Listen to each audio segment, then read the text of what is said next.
moom la Cour suprême wax ak certainement lan mooy nekk la conséquence.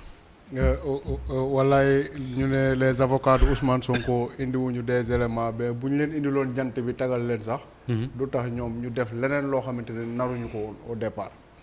xam nga Sénégal moom nit ñi dañu neex quoi di toog di xalaat naan ay justice am na fii dañuy yóbbu recours ñu xool li yoon ñu dogal ko dañuy fàtte ne Sénégal gii la fi ñaari gendarme mu réer kenn gisatu leen ba léegi. ba léegi. ana enquête ba dëkku Sénégal mais. xam nga dañu naan histoire soo ko fàttee. di nga ko dundaat mais élection locale yi passé ak législative yi passé lu fi xewul ab liste boo xamante ni dañ koo xaaj ci digg bi DGE moo ko defoon ba mu demee cour suprême dañ conseil constitutionnel dañ ci ànd. déjà boo ne cour suprême kan moo jiite cour suprême magistrat ba ko jiite. président Macky Sall moo ko nommé bu yàggul dara. moom moo nekkoon. premier président cour d'appel bu Dakar. nekk en même temps président commission recensement des votes. ba Déthié Fall nekkee en tant que ba Déthié Fall ñëwee en tant que mandataire national bu Yewwi Askan Wi. daal di ne fële ca Podor ca Ranérou ak ca Matam am na ay procès-verbaux yoo xamante ni ñun liñ ci gis mooy waa opposition signé wuñ ko. te ñoom article 142 bu code électoral permettre na leen ñu vérifier ko. oui. juge ba ko ku bañaloon moom moo nekk tey cour suprême. moo fa nekk tey. waaw moo jóge cour d'appel ñëw tey cour suprême. kon mbir yi maa ngi doon comprendre. donc te li ñuy wax ni mais yàggul dara juillet 2022 la. donc ñu mel ne comme ci diggante bi.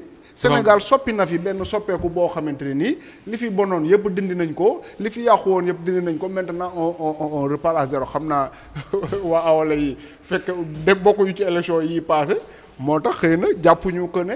am na fi ay ci coalition lañ nekkoon coalition nu mu tuddoon sax. Aar Sénégal. Aar Sénégal.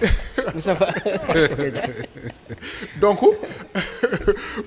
mu mel ni tey li nga xamante ni xew na fi ci élection législative yi passé daanaka fàtte nañu ko wala génn nañ ci ba tey ji ni dañu amaat nouveau départ boo xamante ni mooy permettre loo xamante ne nii xëy na jàpp nañu ne teguwul fenn parce que li gën a garaaw mooy une administration jël une décision nga ne ko foo ko teg muy xool jant bi naan instruction laa jot naan instruction laa jot alors que yow en tant que administration li nga xamante ne nii ci nga war a liggéey mooy ay texte ak ay loi boo jëlee ab dogal buñ la nee foo ko teg nga ne article tel bu tel tel article tel bu tel tel mais yow administration comme ni ñu comment dire bloqué woon buntu kër Ousmane Sonko fan ngeen ko teg duñ wax lenn lu leer du décision administrative du décision judiciaire ñoom daal ñoo jekki-jekki parce que am nañ seeni policier ñoo baare buntu kër Ousmane Sonko mais Mame Birame kon ñun nekkatuñ ci état de droit dañuy ne ci leneen kon mais Moustapha ba ñu génnee ci état de droit yàgg na dëgg yàlla nag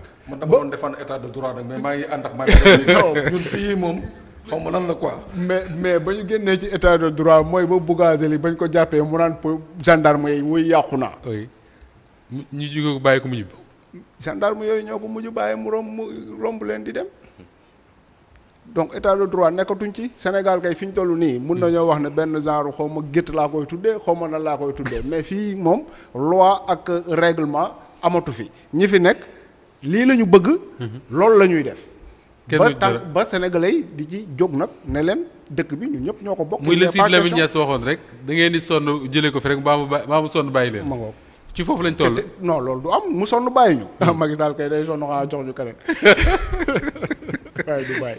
li intéressant ci wax ji Mame Birame à chaque fois su ma lay déglu je me rends compte que ni événement yi fi am yëpp bu la opposition doon dégg du leen bett. parce que président wu cour suprême boobu ngay wax. bu ñu xalaatoon ne moo defoon ñoom Déthié Fall ak ñoom Moussa Taye li ngay wax ni tey décision warul bett kenn. mais xam nga kan moo ko remplacé commission de recensement des votes. waaw.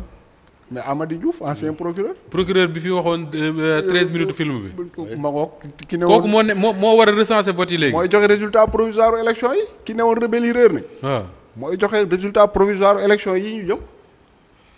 ñun élection wuñ pas Mokhtar. waaw c'est un vrai problème. ñi ngi reetaan mais c'est un vrai problème.